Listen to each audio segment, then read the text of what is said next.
Sebuah kisah tentang betapa dahsyatnya doa dari seorang ibu.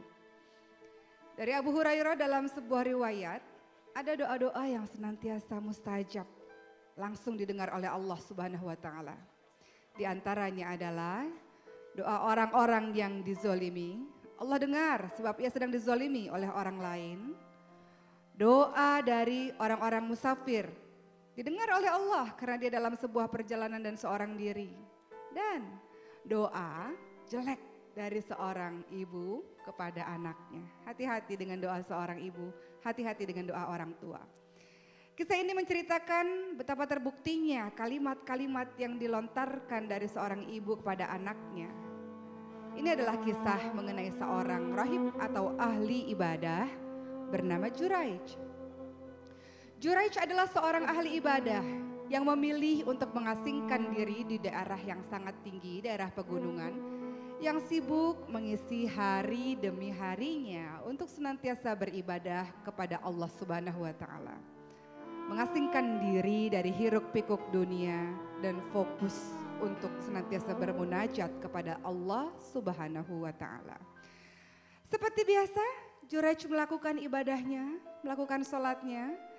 Dan pada hari itu ibunya Juraij mengetuk-ngetuk tempat beribadah Juraij dan memanggil-manggil Juraij karena ingin sekali bertemu dan berbincang-bincang dengan anaknya tersebut. Juraij yang masih sedang melakukan sholat kemudian berpikir dalam sholatnya, apakah aku harus menemui ibuku atau membatalkan sholatku ini? Apakah aku harus menghampiri ibuku atau aku berhenti dari ibadahku ini? Tapi Juraij kemudian memilih untuk terus melakukan ibadahnya dan mengabaikan panggilan dari ibunya. Sang ibu ini pun kedua kali memanggil, wahai Juraij, aku ingin berbicara kepadamu. Dan dalam ibadahnya Juraij kembali berpikir, aku harus mendengar kata-kata ibuku dan menghampirinya, atau aku melanjutkan saja sholat dan ibadahku ini. Dan lagi-lagi Juraij pun memilih untuk melaksanakan ibadah, melanjutkan sholatnya. Karena di pikirannya ia jauh lebih mencintai Allah ketimbang ibunya. Panggilan yang ketiga, wahai Juraij, kata ibunya semakin meninggi suara sang ibu karena kesal anaknya ini tak kunjung juga ingin berjumpa dengannya. Aku ingin berbincang-bincang denganmu, kata sang ibu. Namun Juraij kembali dalam ibadahnya mengatakan, apa yang aku harus lakukan? Aku harus menghampiri ibuku atau aku sholat lagi? Dan Juraij memilih untuk melanjutkan ibadahnya, melanjutkan sholatnya. Dan apa kata-kata dari ibu Juraij yang sangat kesal ini? Sang ibu mengatakan, wahai Juraij, aku mendoakanmu bahwa nanti sebelum engkau wafat wajahmu akan dipertontonkan di depan para wanita penzina, kata ibunya, mendoakan keburukan untuk Juraij. Juraij yang mendengar hal tersebut pun merasa kaget dengan kalimat kesal yang dilontarkan oleh sang ibu. Di satu sisi, di tempat peribadahan itu, tak jauh dari situ, hidup seorang penggembala yang setiap hari didatangi oleh seorang wanita nakal atau wanita penzina. Dan setiap hari mereka melakukan perbuatan yang sangat dibenci oleh Allah Subhanahu wa taala.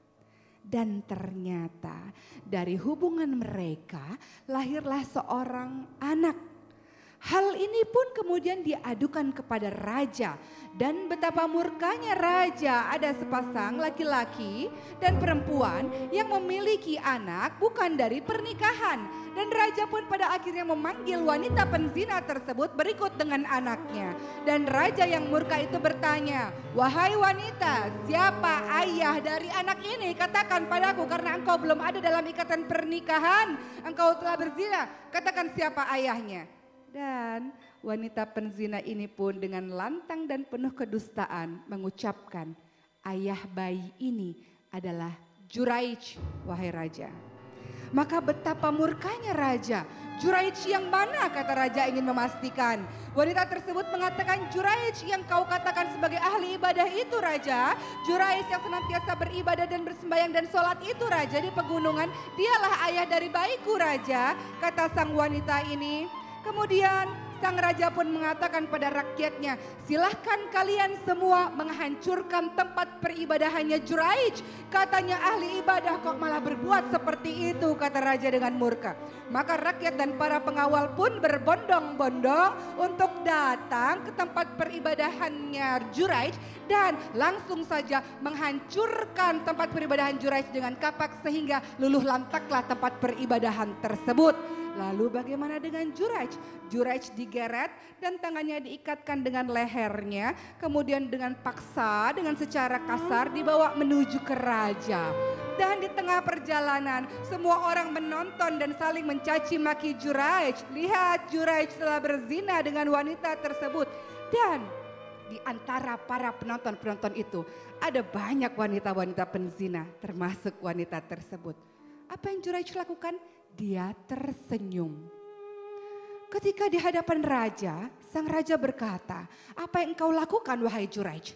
Juraij kembali berkata pada raja dengan senyumannya, apa yang aku lakukan wahai raja? Kau jangan pura-pura Juraij, kata raja. Engkau telah berzina dengan wanita tersebut kan? Kemudian apa kata Juraij? Aku tidak berzina wahai raja. Kau berbohong, kata raja.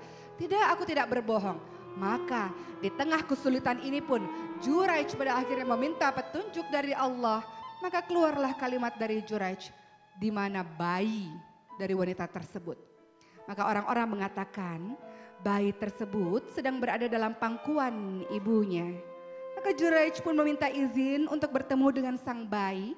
Dan langsung saja Juraij bertanya pada bayi itu, wahai bayi, siapakah ayah dirimu?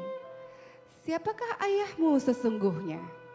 Apakah bayi ini bisa berbicara? Ya, selain Nabi Isa alaihissalam, bayi di masa Juraij ini bisa berbicara.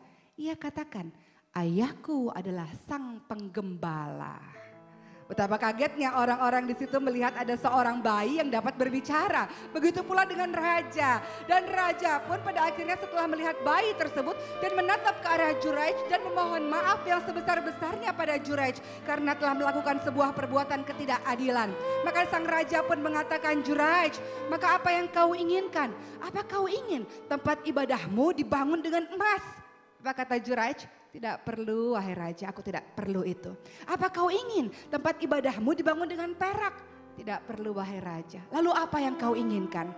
Juraij tersenyum dan mengatakan, bangunkan saja seperti semula. Lihat zuhudnya dari seorang Juraij. Dan raja pun tetap penasaran, kenapa engkau dari tadi senantiasa tersenyum Juraij? Dari tempat peribadahanmu sampai dipertemukan denganku, kau senantiasa tersenyum. Apa kata Juraij? Wahai raja, aku teringat dengan doa yang diucapkan oleh ibuku. Ibuku berdoa, tidak akan wafat aku sebelum wajahku dipertontonkan oleh para penzina. Dan inilah doa dari ibuku yang didengar oleh Allah. Lihat, kisah Juraij mendatangkan pembelajaran yang luar biasa terhadap kita. Hati-hati dengan doa dari orang tua, terutama doa dari seorang ibu. Kullu kalimat doa, setiap perkataan adalah doa. Maka senantiasa meminta hal yang baik-baik, termasuk doa yang baik-baik dari ibumu. Karena ketika ibumu kesal terhadapmu, ibumu marah terhadapmu, mengeluarkan kalimat-kalimat buruk, maka akan sengsaralah hidupmu. Birrul walidain, berbuat baik kepada orang tua sayang padamu dan mendoakan hal yang baik-baik. Insya Allah menjadi anak yang berbakti dan orang tua sangat mencintaimu karena kebaktian yang kau lakukan pada orang tuamu. Insya Allah.